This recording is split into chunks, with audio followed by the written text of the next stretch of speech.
عظیم سامعین السلام علیکم۔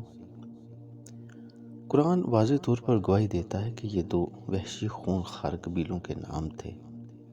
وہ لوگ اپنے ارد گرد رہنے والوں پر بہت زیادہ زیادتیاں اور ظلم کرتے تھے۔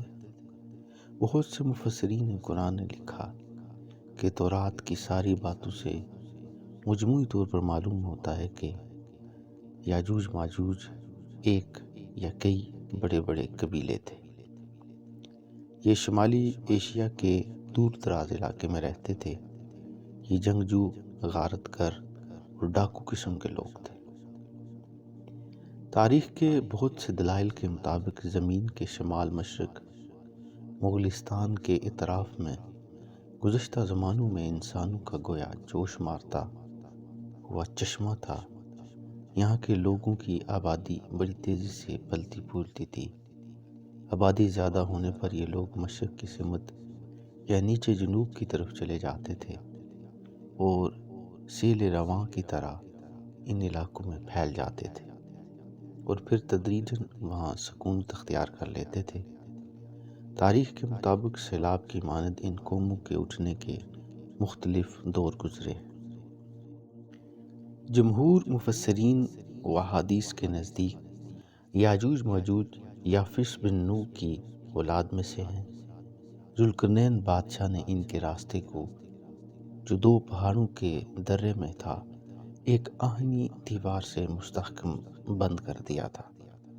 قرب قیامت میں وہ دیوار ٹوٹ جائے گی اور یہ غارت گر قوم دنیا میں پھیل جائے گی۔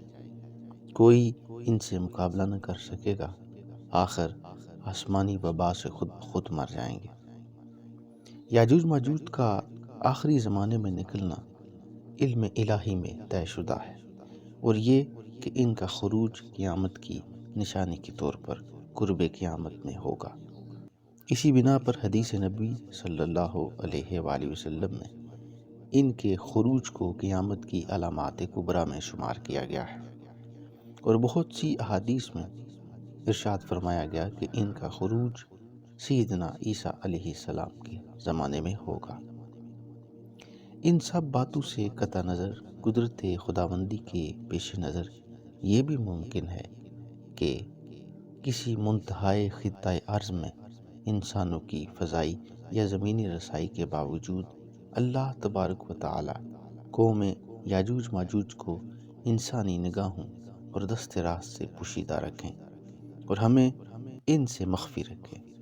جنات ہمارے درمیان رہتے ہیں اور بعض اوقات ان کی غذا ظاہری اور محسوس اشیاء بھی ہوتی ہیں، لیکن اس کے باوجود قدرت خداوندی سے وہ ہمیں نظر نہیں آتے۔